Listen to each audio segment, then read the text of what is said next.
నమస్తే. నేను మీ అంబటి రాంబాబుని మాట్లాడుతున్నాను. మీ అందరికీ తెలుసు, రీసెంట్‌గానే నేను ఒక యూట్యూబ్ ఛానెల్‌ని ప్రారంభించినటువంటి అంశం.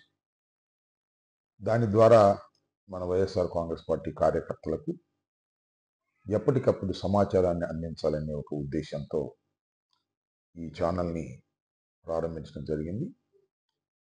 ఈ ఛానెల్‌లో సాధ్యమైనంత తరచూ నా అభిప్రాయాలని, పార్టీ అభిప్రాయాలని మీకు చేరవేసేటందుకు ప్రయత్నం చేస్తాను.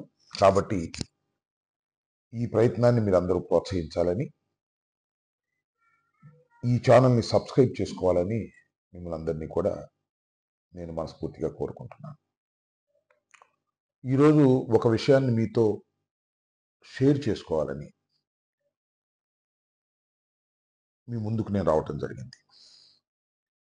అదేమిటంటే, ఈ రాష్ట్రంలో 5 మాసాల క్రితం జరిగినటువంటి ఎన్నికల్లో ఊహకు అందని విధంగా మనం ఓటమి పాలయ్యాం.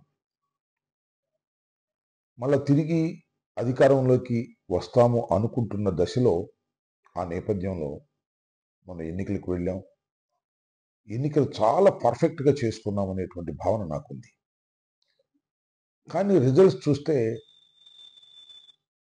ఆశ్చర్యకరమైనటువంటి రిజల్ట్స్ రావడం, నమ్మశక్యం కానటువంటి రిజల్ట్స్ రావడం, కేవలం 11 సీట్లకు మాత్రమే 175 ఉన్నటువంటి ఈ అసెంబ్లీలో 11 సీట్లకు మాత్రమే పరిమితం కావటం కొంత ఆశ్చర్యాన్ని, తీవ్రమైన బాధను కలిగించింది. సరే, దీని మీద రకరకాల భిన్నాభిప్రాయాలున్నాయి. ప్రజలు మనకు బాగానే ఓట్లు వేశారు గానీ, ఎక్కడో ఏదో మోసం జరిగిందని. కొంతమంది అయితే ఈవీఎంలు ట్యాంపర్ చేశారని, ఈవీఎంల్లో వీప్యాట్‌కి సంబంధించినటువంటి స్లిప్పులు లెక్కించడానికి ఎన్నికల సంఘం ముందుకు రాకపోవటం వల్ల మరింత అనుమానాలు కలుగుతున్నాయని, న్యాయస్థానాలకు వెళ్ళినా కూడా న్యాయస్థానంలో కూడా వీవీప్యాట్‌లు లెక్కించాల్సిందిగా ఉత్తర్వులు ఇవ్వకపోవటం, దాన్ని మళ్ళా సుప్రీంకోర్టులో ఛాలెంజ్ చేయాలనేటువంటి భావన కలగటం, ఇవన్నీ ఈ నేపథ్యంలో అసలు ఏదో జరిగిపోయింది, ఈ ఓటమి మనకు నిజమైన ఓటమి కాదు అనేటువంటి అభిప్రాయం కూడా కొంతమందిలో ఏర్పడింది. సరే, ఏది ఏమైనా ఓటమి జరిగింది. కూటమి ప్రభుత్వం ఏర్పడింది. మనం అపోజిషన్‌లో ఉన్నాం.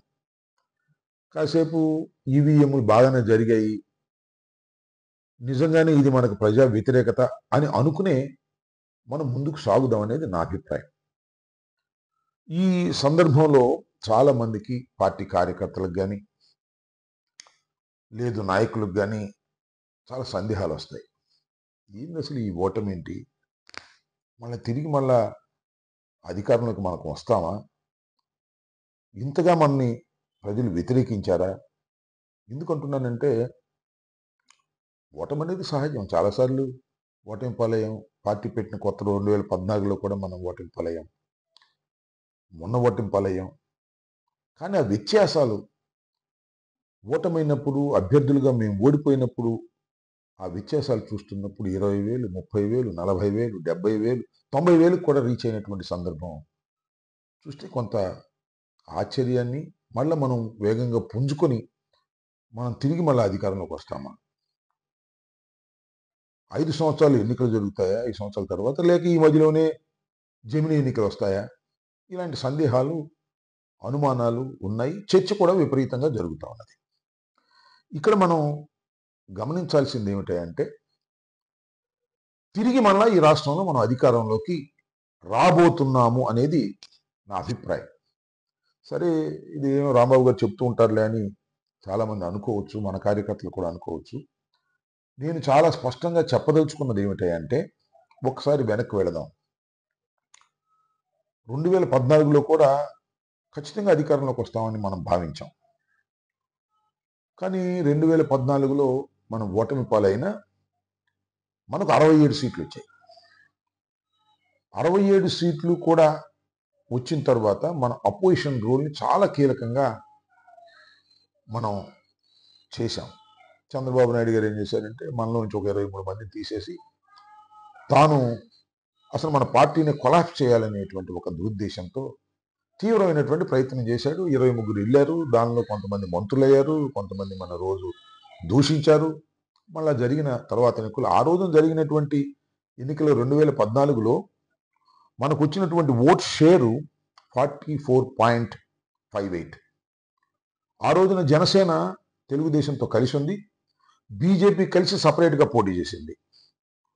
వారికి వచ్చినటువంటి మొత్తం ఎంత అంటే 46.79. మనం కేవలం ఒక 2 మాత్రమే వారికి ఎక్కువ శాతం రావడంతో వారు అధికారంలోకి వచ్చారు. నాకున్న సమాచారం మేరకు చెప్పిన దీన్ని తప్పు ఉంటే సరి చేసుకున్నాం. వెరీ నేరోలో మనం ఆ రోజున అధికారం కోల్పోయాం. అప్పుడు 44.58తో మనం అధికారం కోల్పోయాం. మళ్ళా తర్వాత మళ్ళా జరిగినటువంటి ఎన్నికలు మీ అందరికీ తెలుసు. మనం పెద్ద ఎత్తున విజయం సాధించాం. 151 సీట్లను కైవసం చేసుకున్నాం. ఇది కూడా ఆశ్చర్యకరమైనటువంటి విషయమే. చంద్రబాబు నాయుడు గారు కూడా చాలా ఆశ్చర్యపోయాడు. ఏంటి 151 సీట్లు వచ్చాయి అని. అప్పుడు ఏంటంటే జనసేన సపరేట్గా పోటీ చేసింది. భారతీయ జనతా సపరేట్గా పోటీ చేసింది. కూటమి విడిపోయింది. మనం అత్యధికమైనటువంటి మెజారిటీతో మనం గెలుపొందటం కూడా జరిగింది. అప్పుడు మనకు వచ్చినటువంటి పర్సంటేజ్లు మనం ఒకసారి చూసినట్లయితే మనకి 59.95% అంటే సుమారుగా 50% ఓట్ షేర్ని ఆ రోజున మనం 2019లో మనం సాధించగలిగాం. సరే, అప్పుడు మళ్ళా బీజేపీ సపరేట్గా పోటీ చేసింది. తెలుగుదేశం సపరేట్గా పోటీ చేసింది. మరి వీళ్ళు సపరేట్గా పోటీ చేశారు, జనసేన వాళ్ళు. సరే, కూటమి చీలిపోయిన తర్వాత మనకి చాలా సుఖవంతమైనటువంటి పరిస్థితులు మనకి వచ్చాయి. ఈజీగా మనం గెలుచుకున్నాం. ఇవాళ ఉన్న పరిస్థితి, మొన్న జరిగినటువంటి ఎన్నికల్లో కూడా మనకేమి నిరుత్సాహకరమైనటువంటి సీట్లు వచ్చాయి, కానీ నిరుత్సాహకరమైనటువంటి పర్సంటేజ్ మాత్రం రాలా. మనకి చాలా కాన్ఫిడెన్స్ని పెంపొందించేటటువంటి పర్సంటేజ్ వచ్చింది. ఆ పర్సంటేజ్ 39.37%, అంటే సుమారుగా 40%. మనం గెలిచినప్పుడు 49.95, మనం నేరోలో ఓడిపోయినప్పుడు 44.58. ఇప్పుడేమో సుమారుగా 40% ఓట్ షేర్ని మనం సాధించగలిగాం. ఇది ఒకసారి మనం గుర్తుపెట్టుకోవాలి. మన ఓట్ షేర్ చాలా బలమైంది.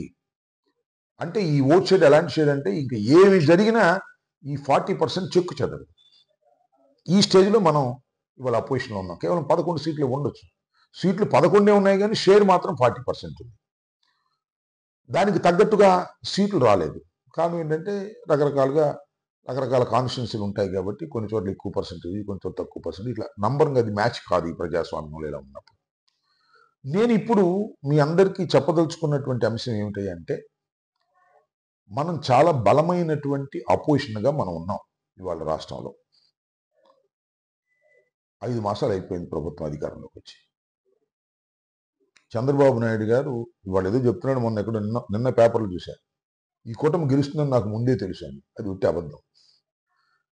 ఆయన కూటమి కట్టినా కూడా జగన్మోహన్ రెడ్డి గారి యొక్క ప్రజాబలంతో ఓడిపోతాననే భయంతో అసాధ్యమైనటువంటి వాగ్దానాలు కూడా చేశాడు. జగన్మోహన్ రెడ్డి గారు అప్పుడు చెప్పి ఎన్ని అసాధ్యం, దీనికి 70,000 కోట్ల రూపాయలు 80,000 కోట్ల రూపాయలు కావాల్సి ఉంటుంది, ఇది ఏ ప్రభుత్వము చేయలేదు, నేను చేసే అవకాశం ఉంటే నేనే వాగ్దానం చేసేవాడిని అని. అలా చాలా అడ్డగోలుగా వాగ్దానాలు చేసేశారు. కూటమి కట్టినా, ముగ్గురు కలిసి ప్రయత్నం చేసినా ఓడిపోతామనే భయంతో చాలా వాగ్దానాలు, అసాధ్యమైనటువంటి వాగ్దానాలు, రాష్ట్ర పరిస్థితికి ఆర్థిక పరిస్థితిని తట్టుకోలేనటువంటి వాగ్దానాలు చేశారు. అధికారంలోకి వచ్చారు. ఆ రోజున ఓటమి భయంతో వాగ్దానాలు చేశారు. ఇప్పుడు ఏమంటారంటే ఆ వాగ్దానాలు చూస్తుంటే నాకు భయం వేస్తుంది అంటున్నాడు. అంటే మాట తప్పేటటువంటి పరిస్థితికి వచ్చింది. ఇది సహజం. చంద్రబాబు నాయుడు గారి నైజమే అంత. మాట ఇస్తాడు, ఎన్నికలు అయిపోయిన తర్వాత మాటని అమలు చేయడు. ఇది ఆయన నైజం, ఆయన చరిత్ర కూడా. ఇవాళ ఒక్కొక్కటి జారవిడ్చుకుంటూ వెళ్ళిపోయేటటువంటి పరిస్థితి చేస్తుంది. అంటే దీన్ని ఎందుకు చెప్తున్నానంటే, చంద్రబాబు నాయుడు గారు ఇచ్చినటువంటి వాగ్దానాలను దేన్ని నెరవేర్చకపోవటం వలన రాష్ట్ర ప్రజల్లో ఇప్పటికే చాలా అసంతృప్తి పెరిగిపోయింది. ఈ పెరిగిపోయినటువంటి అసంతృప్తిని ఆయన తట్టుకోలేకపోతున్నాడు. మీరు చూశారు పవన్ కళ్యాణ్ గారు కూడా మొన్న ఏదో మాట్లాడితే డీజీపీ గారు మీరు అధికారంలోకి వచ్చారు, మీరు ప్రమాణ స్వీకారం చేశారు, మిమ్మల్ని ఎక్కడికి వెళ్ళినా జనం తిడుతున్నారు అనేటువంటి మాట మాట్లాడారు. అంటే దాని అర్థం ఏంటి? ఎక్కడికి వెళ్ళినా జనం విమర్శిస్తున్నారు అనే దాన్ని ఇండైరెక్ట్‌గా పవన్ కళ్యాణ్ గారు చెప్పారు. చంద్రబాబు నాయుడు గారు కూడా చాలా సందర్భాల్లో ఒక రకమైనటువంటి అసంతృప్తిని వ్యక్తం చేస్తున్నారు ప్రజల మధ్యన. అంటే దే నోస్ వెరీ వెల్. ప్రజల్లో ఒక అసంతృప్తి ప్రారంభమైంది.